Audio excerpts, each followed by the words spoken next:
আসসালামু আলাইকুম। আমার চ্যানেলে আপনাদের সবাইকে স্বাগতম। আজকে আমি পাকিস্তানি সেমাই দিয়ে খুব সহজ এবং আ খুবই সুন্দর একটা রেসিপি আপনাদের সাথে শেয়ার করব।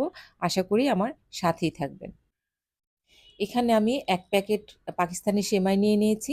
এবার আমি প্যানের মধ্যে ২ টেবিল চামচ ঘি দিয়ে এই পাকিস্তানি সেমাইটা দিয়ে দিলাম। দিয়ে এটাকে উল্টে-পাল্টে ভালোমতো নেড়ে ভেজে নেব। এটা হালকা ব্রাউন কালার করে আমি ভেজে নেব। এই পর্যায়ে আমার যখন ভাজা হয়ে গেছে আমি এখানে কনডেন্স মিল্ক অ্যাড করছি। এবার আমি এই কনডেন্স মিল্ক এর সাথে এই সেমাইগুলোকে সুন্দর করে উল্টে-পাল্টে এটাকে মেখে নেব। এই পর্যায়ে আমার চুলার আঁচটা একদম লো থাকতে হবে, নাহলে কিন্তু এটা সেমাইটা এবং দুধটা দুটাই পুড়ে যাবে।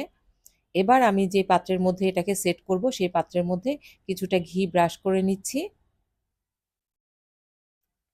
তো এবার আমি এই সেমাইগুলোকে উঠিয়ে নিয়ে গরম, গরম থাকতেই এই বাটির মধ্যে সেট করে দিব। এজন্য আমি বাটির মধ্যে সেমাইগুলোকে আগে দিয়ে দিচ্ছি। খেয়াল রাখতে হবে আপনার সেমাইগুলো কিন্তু ঠান্ডা হয়ে গেলে এটা সেট করা যাবে না, এটা শক্ত হয়ে যাবে। তো এটা গরম থাকতে, থাকতেই এটাকে এই কাজটা করে নিতে হবে।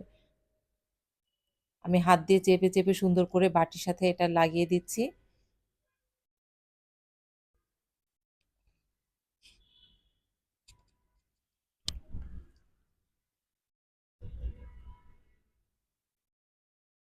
আমি সবগুলো বাটির মধ্যেই এটাকে সুন্দর করে লাগিয়ে নিচ্ছি।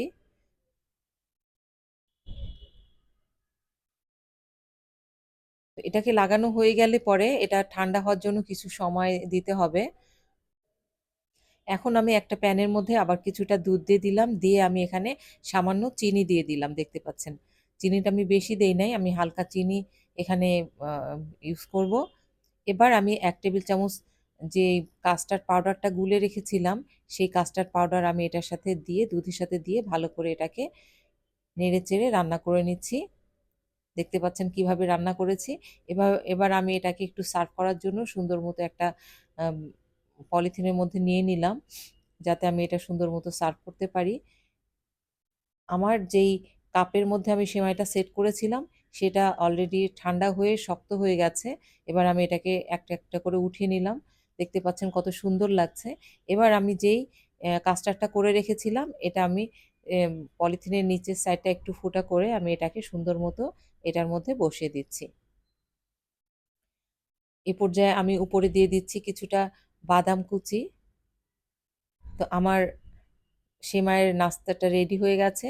দেখুন কত সুন্দর লাগছে। দেখতে যেমন সুন্দর, খেতেও ভীষণ সুন্দর আর বাচ্চারা তো ভীষণ পছন্দ করবে।